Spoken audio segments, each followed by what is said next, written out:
यार आपने ऐसे बहुत से बच्चे देखे होंगे जो स्टार्टिंग के अंदर उनके टेस्ट के अंदर कुछ एज सच इतने अच्छे मार्क्स नहीं आ रहे होते, लेकिन लास्ट के कुछ टाइम में वो अच्छे से प्रिपेयर करके इतना ईज कर जाते हैं कि अपना सिलेक्शन तक इंश्योर कर जाते हैं। तो अगर आप भी उन्हीं की तरह अपने बचे हुए टाइम के अंदर 3 महीने के अंदर अगर अपना सिलेक्शन इंश्योर करना चाहते हो, आप जानना चाहते हो कि आपको क्या क्या चीज़ें करनी है, तो प्लीज़ वीडियो को एंड तक देखना। और वीडियो स्टार्ट करने से पहले एक चीज़ अपने आप से प्रॉमिस करना, कमेंट सेक्शन में ड्रॉप कर देना कि अगर आप इस चीज़ को अच्छे से फॉलो कर पाओगे एंड तक, तभी इस चीज़ को आगे देखना। और दूसरी चीज़, वो वाले व्यक्ति फिर से मत बन जाना कि आज कुछ आकर के सुन रहे हो और उसको फॉलो कर नहीं रहे हो, और या फिर अगर फॉलो कर भी रहे हो तो सिर्फ 4 दिन फॉलो करोगे, उसके बाद तो आपका जो जोश है वो ठंडा हो जाएगा और फिर आप बैक टू द नॉर्मल हो जाओगे। तो ये चीज़ आपको नहीं करनी है, आपको एंड तक हर एक चीज़ अच्छे से फॉलो करनी है, पूरे 3 महीने के लिए फॉलो करनी है, तभी जाकर आपको आपका रिजल्ट मिलेगा। So hey guys, currently second year MBBS student at GMC Baramati. तो यार आज हम बात करने वाले हैं कि किस तरीके से जो आपका जो बचा हुआ टाइम है, जो आपके जो 3 महीने बचे हुए हैं, इसके अंदर किस तरीके से हमें अच्छे से प्रिपेयर करना है कि हमारा जो ये टारगेट है 4 मई का, हम इसे अच्छे से अचीव कर पाएं। राइट, तो उन्हीं हम कुछ टिप्स एंड ट्रिक्स की बात करेंगे जो आपको हेल्प करेंगी एस करने के अंदर। अगर आपने बचे हुए टाइम के अंदर इनको अच्छे से फॉलो कर लिया तो जनाब आप बहुत अच्छा स्कोर कर लोगे और आप अपना जो सिलेक्शन है वो इंश्योर कर लोगे। बट सिर्फ शर्त यही है कि आपको हर एक चीज़ अच्छे से फॉलो करनी है, प्लस एंड टाइम तक पूरे 3 महीने के लिए फॉलो करनी है। ये 2, 4, 5 दिन नहीं फॉलो करनी है। अगर आपने एक भी दिन, एक भी मिनट, एक भी सेकंड अगर वेस्ट किया तो जनाब आप कहीं ना कहीं पीछे रहने लग जाओगे, क्योंकि अब आपको उनके साथ कंपीट करना है जो ऑलरेडी 1 साल 2 साल से तैयारी कर रहे हैं। राइट, सो वीडियो में आगे जाने से पहले एक और चीज़ यार, अगर आपने अभी तक हमारा चैनल सब्सक्राइब नहीं किया है तो प्लीज़ कर देना, अपने दोस्तों के साथ शेयर कर देना, क्योंकि हम इसके ऊपर बहुत अच्छा, बहुत रेलेवेंट कंटेंट आपके लिए डिलीवर कर रहे हैं। और दूसरी चीज़ ये है कि मैं अपने अकॉर्डिंग आपके लिए वीडियोस बना रहा हूँ, लेकिन अगर आपको किसी पर्टिकुलर टॉपिक के ऊपर अगर वीडियो चाहिए तो प्लीज़ कमेंट सेक्शन में मेरे को बता देना। राइट, तो स्टार्ट करते हैं हमारी वीडियो। तो सबसे पहले चलते हैं फर्स्ट पॉइंट के ऊपर। तो पहला पॉइंट जो आपको ये है कि आपको अब जल्द से जल्द जितना भी टाइम बचा है, हमारे को सबसे पहले हमारा सिलेबस कंप्लीट करना है। ठीक है, जो मैं आपको एक टारगेट देके जा रहा हूं वो है कि आपको फेब एंड तक अपना जो सिलेबस है वो पूरा कंप्लीट कर देना है। अब ये कंप्लीट कैसे करना है, ये आपको वेटेज वाइज कंप्लीट करना है। राइट, कि जो चैप्टर हमारे सबसे वेटेज में हाईएस्ट है पहले वो चैप्टर पूरे करने हैं। अब भैया ये हमें पता कैसे चलेगा, तो इसके ऊपर ऑलरेडी मैंने एक वीडियो डाल रखी है, आप जाकर के मेरे चैनल के ऊपर चेक कर सकते हो। राइट, तो वेटेज वाइज सबसे पहले अगर आपके इन चैप्टर्स में से कोई चैप्टर्स बचे हुए हैं जो मेरी वीडियो के अंदर दिखेंगे, तो सबसे पहले आपको फिर वो पूरे करने हैं, उसके बाद बचे हुए चैप्टर पूरे करने हैं। और एक चीज और ध्यान रखना कि आपको कोई भी चैप्टर स्किप नहीं करना है, ये चीज ध्यान रखना, क्योंकि हमारे को जो मैंने वेटेज वाइज चैप्टर की जो वीडियो बनाई है उसके अंदर भी मैंने यही चीज बताई है कि हमारे को कंप्लीशन वेटेज वाइज करना है, हमारे को फोकस वेटेज वाइज करना है, लेकिन हमारे को सिलेबस सारा ही कवर करना है जनाब। क्योंकि अब जो कट ऑफ जा रही हैं, हम कुछ एक लिमिटेड सेट पढ़ करके ही सिर्फ अपना सिलेक्शन इंश्योर नहीं मान सकते हैं। ये वेटेज वाइज जो मैंने वीडियो बनाई है, अगर आप वो देखोगे तो आप सिर्फ ये जो मैंने उसके अंदर कुछ आपको 40 चैप्टर्स बताए हैं जिनको करके आप अप्रोक्स 600 मार्क्स स्कोर कर सकते हो। लेकिन अगेन वही बात कि 600 मार्क्स से आपका सिलेक्शन नहीं होगा। राइट, तो इसके अंदर आपका सिलेक्शन नहीं होगा, इसीलिए आपको बचे हुए चैप्टर को भी एटलीस्ट एक बार देख करके जाना है, उनके फॉर्मूलाज देख लेने हैं, उनके पी वाइज के थ्रू जो आपको इंपॉर्टेंट चीजें लगती है एटलीस्ट उनको देख करके चले जाना है। बिल्कुल कंप्लीटली स्किप आपको कोई भी चैप्टर नहीं करना है। राइट, तो ये रिलेटेड हो गया आपका सिलेबस से। उसके बाद अगर हम आगे चले तो उसके बाद है प्रैक्टिस। मैं आपको एक स्टोरी सुनाता हूं। मैं अभी कल मेरे एक दोस्त से मिला जो नीट के लिए प्रिपेयर कर रहा है। राइट, मैंने उससे पूछने लग गया कि कैसे चल रही है तैयारी। राइट, हर एक चीज़ पूछ रहा था, तो उसने मेरे को बताया कि सब सही चल रहा है, सिलेबस वगैरह सब सही चल रहा है। तो मैंने बोला कि प्रैक्टिस वगैरह कितनी कर रहा है, कहाँ से कर रहा है, तो उसका जवाब आया कि प्रैक्टिस तो मैं कर ही नहीं रहा। तो जनाब ये सबसे ही गलत आपका स्टेप है जो बच्चे प्रैक्टिस को अवॉइड करते हैं। आपको ये चीज़ बिल्कुल भी नहीं करनी है। प्रैक्टिस मस्ट है, क्योंकि प्रैक्टिस से ही आपको पता चलेगा कि किस तरीके से क्वेश्चन आने वाले हैं, आपको किस तरीके से क्वेश्चन टैकल करना है। आपने एक पर्टिकुलर टॉपिक पढ़ तो लिया, लेकिन वो क्वेश्चंस में कैसे कन्वर्ट होगा, कैसे उसके ऊपर क्वेश्चन फ्रेम होंगे, वो आपको कब पता चलेगा, जब आप प्रैक्टिस करोगे। तो प्रैक्टिस को कभी भी अवॉइड नहीं करना है। अब प्रैक्टिस आप अपने देखिए मेजर अगर मैं रिसोर्सेज बताऊं तो सबसे पहले तो आप कहाँ, जहां पर भी आप कहीं इनरोल्ड हो वहां की आप डीपीपी प्लीज कर लेना। इसके अलावा आपको क्या करना है, आपको पीवाईक्यू सोल्व करने हैं।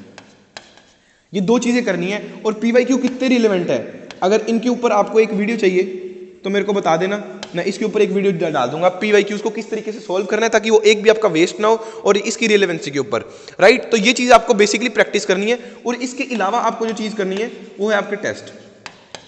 और वही हमारा नेक्स्ट पॉइंट भी है कि आपको कोई भी टेस्ट सबसे पहली चीज तो स्किप नहीं करना है। बच्चे क्या सोचते हैं कि यार इस बार ना हमारी टेस्ट की तैयारी अच्छे से हुई नहीं है, तो आज मैं क्या करता हूँ, आज मैं पढ़ लेता हूँ, टेस्ट मैं अगली बार दे दूंगा। अभी तो 3 महीने का टाइम पड़ा यार, अभी तो बहुत सारे टेस्ट होंगे, कोई भी टेस्ट दे देंगे, राइट। तो ये चीज़ आपको बिल्कुल नहीं करनी है। एक चीज़ याद रखना जनाब, जिस दिन आपका नीट का पेपर भी होगा ना, उस दिन भी आपको अपने अंदर से 100% फुलफिलमेंट वाली फीलिंग नहीं आएगी। उस दिन भी आपको यही लग रहा होगा कि शायद आप कहीं ना कहीं लैग कर रहे हो, शायद आप कुछ ना कुछ चीज़ें छोड़ रहे हो, शायद आप कुछ ना कुछ चीज़ें भूल रहे हो, शायद आपको कुछ ना कुछ चीज़ें कम आती हैं, शायद आप अच्छा स्कोर नहीं कर पाओगे। ये चीज़ें उस टाइम पर भी होंगी। तो ये बिल्कुल जेन्युइन है, ये बिल्कुल एक ह्यूमन नेचर है, ह्यूमन बिहेवियर है, ठीक है। तो ये चीज़ होती ही होती है। तो उस चक्कर में टेस्ट स्किप मत करो, टेस्ट अच्छे से करो। और अगर आपके टेस्ट के अंदर मार्क्स एक जगह स्टक हो चुके हैं, राइट, और इसके ऊपर अगर आपको वीडियो चाहिए तो मेरे को कमेंट सेक्शन में बता देना, मैं इसके ऊपर एक डेडिकेटेड वीडियो बना दूंगा कि किस तरीके से आप अपने जो मार्क्स है वो इंप्रूव कर सकते हो, राइट। तो ये चीज़ है टेस्ट के लिए। और टेस्ट आपको सबसे पहली चीज़ तो ये स्किप नहीं करना। प्लस इसके अंदर जो मेन चीज़ है, टेस्ट दे दिया ठीक है, वो चीज़ सही है, आप जितना भी पढ़े उसके बेस पर टेस्ट दे के आओ, लेकिन आने के बाद जो सबसे इंपॉर्टेंट चीज़ है वो एनालिसिस, कि आपको टेस्ट का एनालिसिस जरूर करना है। इसके ऊपर मैं स्टार लगा देता हूँ। एनालिसिस तो आप मिस कर ही नहीं सकते हो। मेरे एक टीचर थे जो मेरे से बोला करते थे कि if you rest after your test you waste your test, to be the best don't rest after your test. तो आपको टेस्ट के बाद आकर के रेस्ट नहीं करना है, उसका अच्छे से एनालिसिस करना है कि मैंने क्या गलती की, किस तरीके से गलती कर रहा हूं। इससे आप अपनी सिली मिस्टेक्स भी आइडेंटिफाई कर पाओगे और तभी आपका जो नंबर है वो इंप्रूव होंगे, बेसिकली स्टक नहीं रहेंगे। ये चीज ध्यान रखना, राइट। तो चलते हैं नेक्स्ट पॉइंट के ऊपर। उसके बाद नेक्स्ट पॉइंट है जनाब रिवीजन। ये तो देखिए, मैं तो इसको ब्रह्मास्त्र बोलता हूं, सबसे इंपॉर्टेंट चीज होती है ये। सबसे इंपॉर्टेंट चीज आपके लिए अगर कुछ है तो वो है रिवीजन, मोस्ट इंपॉर्टेंट। अब किस तरीके से, इसको भी हम एक एग्जांपल से समझते हैं। अब देखिए, आप खाना खा लेते हो, ठीक है, खाना सभी खा लेते हैं, लेकिन इंपॉर्टेंट क्या होता है, खाने को डाइजेस्ट करना। जब हम खाने को डाइजेस्ट करेंगे तभी हमारे को उससे एनर्जी मिलेगी। सिमिलरली पढ़ाई बहुत लोग कर लेते हैं, राइट, लेकिन उस पढ़ाई को डाइजेस्ट बहुत लोग नहीं कर पाते हैं, उस पढ़ाई को बहुत लोग रिटेन नहीं रख पाते हैं, रिवाइज नहीं करते हैं। और अगर आप इसको रिटेन नहीं करोगे तो जनाब एनर्जी नहीं प्रोड्यूस कर पाओगे, अपने जो मार्क्स है वो प्रोड्यूस नहीं कर पाओगे। चीज समझ में आ रही है? आप जितना भी पढ़ रहे हो आपको लेकिन रिवीजन करना बहुत ज्यादा इंपॉर्टेंट है। अब भैया रिवीजन किस तरीके से करें, हमारे को तो समझ नहीं आता, उसके ऊपर भी मैंने डिटेल्ड वीडियो बना रखी है अभी रिसेंटली में, जाकर के आप चैनल के ऊपर चेक कर सकते हो, राइट। तो इसलिए इसके ऊपर बहुत ज्यादा टाइम वेस्ट नहीं करेंगे। चलते हैं नेक्स्ट पॉइंट के ऊपर।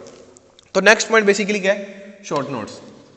ये भी देखिए बहुत ज्यादा इंपॉर्टेंट चीज है, और ये बेसिकली किसके लिए इंपॉर्टेंट है, फिजिक्स और केमिस्ट्री के लिए। बायो के अंदर अगर आप शॉर्ट नोट्स नहीं भी बनाओगे तो चलेगा, मैंने भी पर्सनली नहीं बनाए थे। बायो के अंदर मैंने एनसीईआरटी ही रीड की थी, जो भी चीज इंपॉर्टेंट लग रही थी एनसीईआरटी की साइड में ही लिख लिया, जो भी चीजें इंपॉर्टेंट थी उसको हाईलाइट कर लिया। तो जब एनसीईआरटी पढ़ते थे तो सारा कंटेंट एक जगह ही मिलता था, मेरे को 4 किताबें पढ़नी नहीं पड़ती थी, मेरे को सिर्फ एक बुक ही खोलनी पड़ती थी और उससे सब हो जाता था, राइट। तो आपको भी वो चीज करनी है। फिजिक्स केमिस्ट्री के अंदर किस लिए इंपॉर्टेंट है, ताकि आप एक चैप्टर 5 मिनट के अंदर रिवाइज कर सको जनाब, सिर्फ इतना ही टाइम लगता है। शॉर्ट नोट्स बनाने की जो एक इफेक्टिव, एक बेस्ट स्ट्रेटजी है, और मेरे पर्सनली जो मैंने खुद शॉर्ट नोट्स बनाए थे फिजिक्स और केमिस्ट्री के अंदर, अगर आपको वो चाहिए तो ये वीडियो है, जाकर के चैनल के ऊपर चेक कर लेना, आपको डिटेल में बताया गया कि किस तरीके से शॉर्ट नोट्स बनाने हैं, प्लस फिजिक्स और केमिस्ट्री के मैंने अपने शॉर्ट नोट्स भी प्रोवाइड किए हैं, राइट। तो चलते हैं नेक्स्ट पॉइंट के ऊपर। तो हमारा जो लास्ट पॉइंट है आज का वो है कंसिस्टेंसी। जैसा कि मैंने वीडियो की स्टार्टिंग में भी बोला था कि स्टार्ट बहुत लोग कर लेते हैं जनाब, लेकिन फिनिश करना नहीं आता बहुत लोगों को। आपको एक अच्छा फिनिशर बनना है, आपको स्टार्ट करने वाला नहीं बनना है। स्टार्ट बहुत लोग करेंगे। आज अगर यहाँ 1000 बच्चे एक वीडियो देख रहे होंगे तो उसमें से 1 या 2 होते हैं मुश्किल से जो उस चीज को इंप्लीमेंट करते हैं। चीज समझ में आ रही है? आप 10 लोगों से वीडियोस देख के आओगे, लेकिन उसको इंप्लीमेंट करने वाले का नंबर बहुत ही कम होता है, और वही एस कर जाते हैं, और वही ऊपर के 1% क्लब में आते हैं जिनका सिलेक्शन होता है। ये चीज समझ में आ रही है? आप वो मैराथन रनर्स हो, जैसे मैंने अपनी पिछली वीडियोस में कहा था कि हम स्प्रिंटर नहीं है, पहली चीज तो हम मैराथन रनर है जिनको पूरे साल भागना है, और मैराथन रनर ना अपने लास्ट लैप में ही स्पीड इंक्रीज करता है। और ये जो आपके 3 मंथ्स है ना, ये जो आपके 3 मंथ्स है, ये आपका लास्ट लैप ही है। इसके अंदर जितना जोर लगा सकते हो, जो कुछ कर सकते हो, साम दाम दंड भेद सब लगा दो, लेकिन सिर्फ हमारे को एक ही चीज चाहिए, वो हमारा सिलेक्शन। चीज समझ में आ रही है? तो यही कुछ छोटे छोटे पॉइंट्स थे आज की वीडियो के अंदर। कुछ मैंने और आपको वीडियोस भी बताई जो आप देख कर और चीजें अपनी इंप्रूव कर सकते हो, उनको जरूर से एक बार चेकआउट करना। और अगर किसी और चीज के ऊपर वीडियो चाहिए तो मेरे को कमेंट सेक्शन के अंदर बता देना।